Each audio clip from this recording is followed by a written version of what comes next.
This damn god really refused to die. Its horrified eyes widened as it was struck precisely in the pupil by both Golden Ant and Zelan.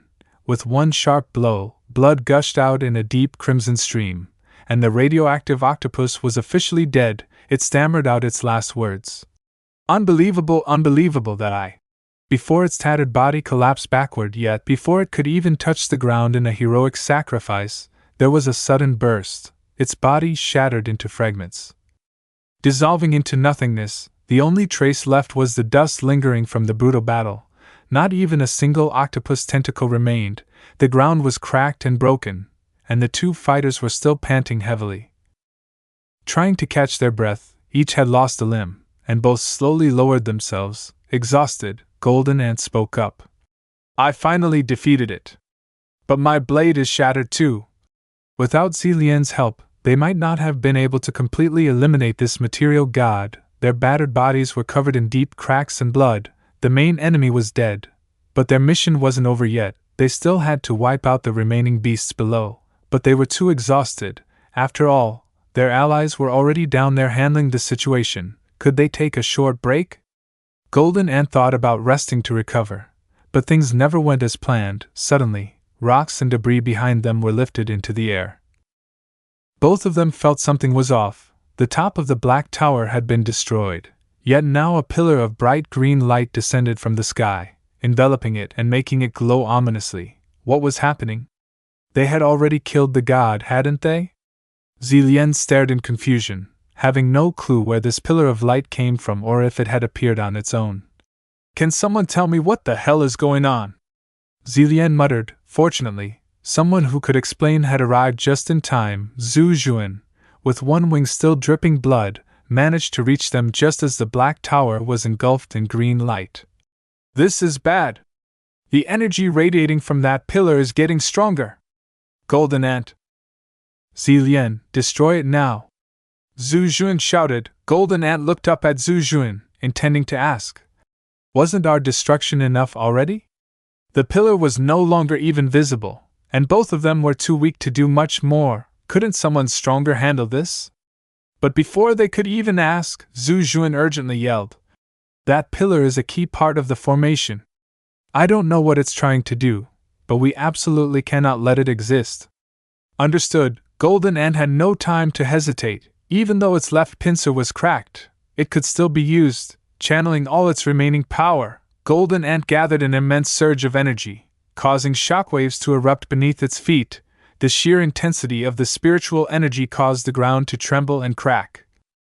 After a battle filled with smoke and fire, this pillar still stood tall. It had to use every ounce of strength left for this final strike. But suddenly its spiritual energy spiraled out of control, bursting wildly and even striking Golden Ant itself. It let out a faint cry as its body shattered with a loud crack, pieces of its armor scattering everywhere. The force of its own energy flung it backward. Zelan, who had been standing beside it, had rushed forward just in time to catch Golden Ant. Despite having lost an arm itself, it used its body to embrace the injured Golden Ant. Golden Ant, Zelan murmured, looking at its battered companion, just by channeling spiritual energy. Golden Ant had already lost its remaining claw. It looked dazed, as if slipping into unconsciousness. Zelan knew it wasn't as strong as its friend. It hadn't contributed much in the battle earlier, and now its body was filled with radiation. I barely have any strength left to stand. But I must destroy that pillar. Zelan thought. It looked at Golden Ant, then up at the tower, quickly calculating something in its mind before shouting, Zelan! With that, it hurled Golden Ant toward a falcon, which caught it midair. The impact startled Golden Ant awake, realizing it was now far from Zelan and away from the pillar. A sudden fear surged in its heart. Zelan, what are you doing? It shouted. What else? Zelan's voice was deep and resolute.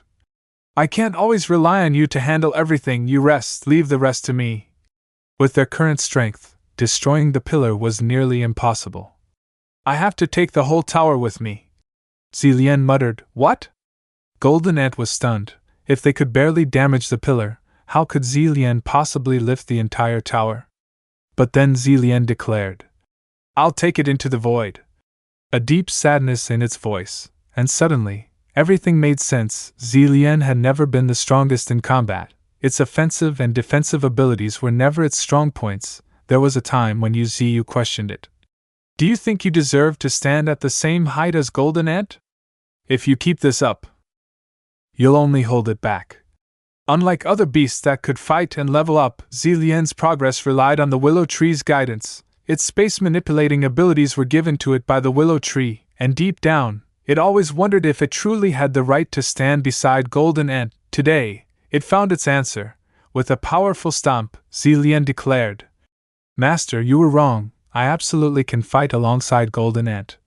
An overwhelming force erupted from its body, radiating outward and shaking the battlefield. Zelan only cared about proving its answer, to show its master that it was not a burden to Golden Ant. This battle would end because of it, with a determined strike. Zelan's mantis claw flashed with a beautiful jade-green light. It slashed down upon the pillar, cutting through it cleanly like a knife through jelly. "No!" Golden Ant shouted. "You don't have enough power for this!" Breaking free from the falcon's grasp, Golden Ant charged forward, glowing bright gold as it tried to collide with the pillar's green light. The golden glow was quickly swallowed by the green, and even the black tower itself was consumed. The falcon swerved midair, barely avoiding the flash of light. "Oh shit, where are my two brothers?" "Zelan! Golden Ant!" Zhujuan screamed, eyes filled with tears. It knew what Golden Ant's return meant. Then, from within the dense smoke, something suddenly shot out, fast. It soared high before losing momentum, tumbling down to the ground, rolling across debris, and finally crashing into a pile of rubble with a loud explosion, smoke rising from the impact. Below the falcon's wings, a massive chunk of the ground had been scooped out, as if someone had dug up the entire black tower, along with the land beneath it, and tossed it away. Zelan had proven its strength. But what about itself? The object that had been flung from the smoke? Was Zelan, clutching its friend tightly. No one knew what happened inside that blinding light.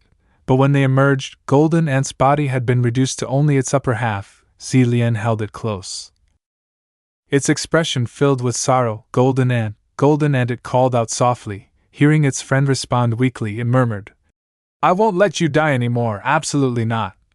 It was talking about that moment when it had chewed the mantis's corpse to gain strength. How could it ever forget that feeling?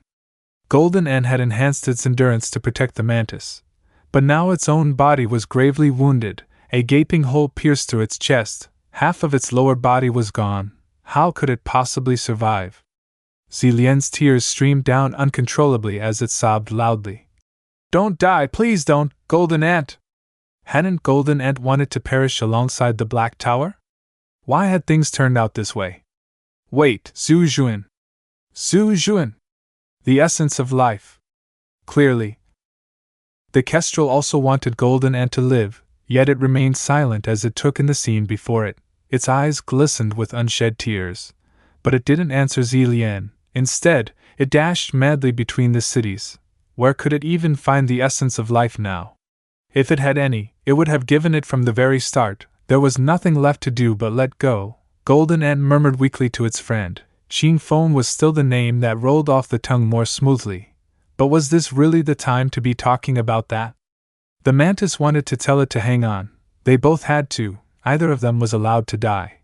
But could Golden Ant even hear any more? Its crimson eyes gazed at Qingfeng in a daze before slowly closing shut. "Golden Ant, wake up! Golden Ant!" The mantis wept bitterly, panic-stricken, as it threw itself over the remains of its friend. Holding on tightly, it cried its heart out, its words broken and incoherent. "Help me! Someone help me, please!" Its one remaining claw desperately tightened around Golden Ant, but the harder it tried, the further its friend seemed to slip away. What could it do? Zhujuan could only watch from above, silently shedding tears. The vast, empty space was filled with nothing but Zelan's anguished cries, echoing all around. "Who can help me? Anyone, please, I beg you, someone, anyone, help me!" Zelan no longer knew who it was pleading to. At this moment, it didn't matter if it was a god or a demon. Was there truly no escape from this tragic fate for Golden Ant and itself? Suddenly, a crisp sound echoed through the air like a melody, a pure white feather spread wide. Can you guess who appeared? That's right. The bleak sky suddenly brightened and warmed as the white crane arrived, accompanied by the white fox.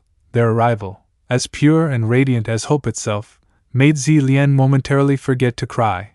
Though its arms still clung tightly to its friend, its eyes widened in astonishment at the newcomers. Even the kestrel forgot to weep. Staring blankly at the celestial couple before them, the white crane beamed at them joyfully.